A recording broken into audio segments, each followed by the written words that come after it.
A lot of Rockridge football fans saw this one coming. A tremendously talented senior class with plenty of support from the lower grades has the Rockets at 7-0 and doing it under first-year head coach Sam Graves. He says, yes, all the success on the scoreboard has been great, but there's more value to all the great relationships built. You build those great bonds like you talk about. That's one of the first things that you have to do to be a good team. And if you look at, people that know me know I'm a big Dana Holgerson and Mike Leach fan. Mm-hmm. And the first thing Dana Holgerson told you about last year's West Virginia team was that their team chemistry was not where it should have been to compete at a high level, because they had the quarterback there that they thought would win the Heisman. Well, their season went down the drains. And that's what I think has been, I guess the moral of the story about that is I think that the team chemistry here has been very good. The kids get along great. I've got a lot of special, relationships with the guys, and we, I think that's been helped contribute to the success of the season. Mm-hmm. How big of a deal was it that you had such a head start, having been an assistant here for a while too? Yeah, it helps. You know the guys. You always know kind of if I would get to take over, this is what I would do. So you kind of already know the guys. When you step into a new school, brand new school, you don't know the individuals there and what you have to work with. So that was definitely a big help. We, starting weight training back in the end of Christmas in December and January, you worked with the guys for 7-8 months before you started the season, so it was nice. He was actually my 7th grade coach, so I've even known him before I got into high school, and then just the relationship that he's had with each of the kids here, it's just really been a good chemistry. Humility will be part of the mission statement of any team coached by Sam Graves, and certainly the Rockets are a reflection of that and a part of the charm of this undefeated squad. We actually talk about that, how to have that confidence about yourself and play with confidence, but yet be humble and help out your teammates and deflect some of the attention that you get onto your teammates.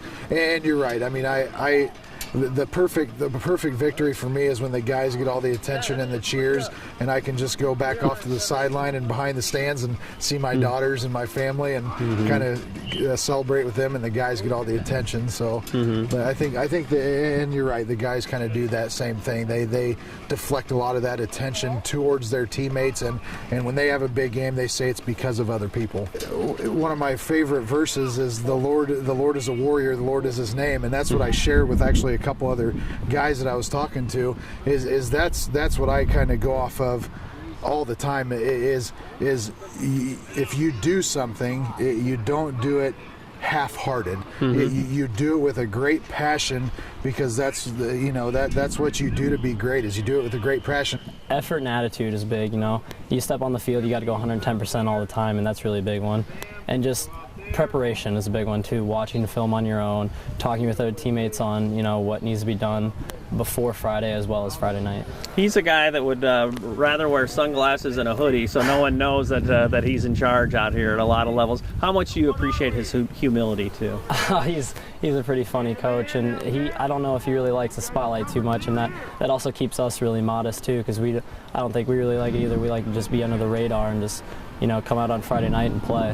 So many times that's the exact opposite of what the high school boy is, what I'm saying, that it is about me in a lot of levels, and you see that on TV, on SportsCenter and stuff like that too. How much do you guys want to be that reflection of your head coach, He really is a role model for all of us, and we all give each other a lot of crap too for, good games or whatever too. We keep each other pretty modest. You probably look at coaches, especially one in particular that was very important to you, and you have such high regard for them too. Talk about the balance between humility and the fact that you are leading, and there's a privilege and responsibility to be an important male role model in a life. Yeah, there is. A lot of these guys, going back to some of the comments I made about family, I see my daughters now for an hour when I get home, and you're with a lot of these individuals, these young guys, for 8 to 10 hours during the school day, and then plus some of that at practice. So you have a special relationship and a special duty as a coach,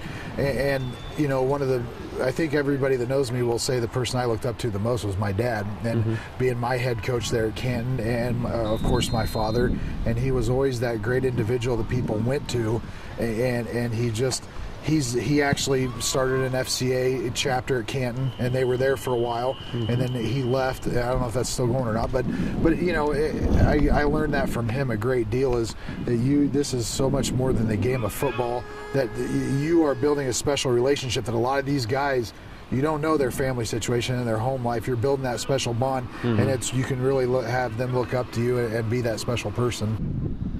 Hey, Rocket coaches and athletes, we're about to get FCA going on your campus. You can contact me for more information or check out our websites at www.fca.org or illowafca.org.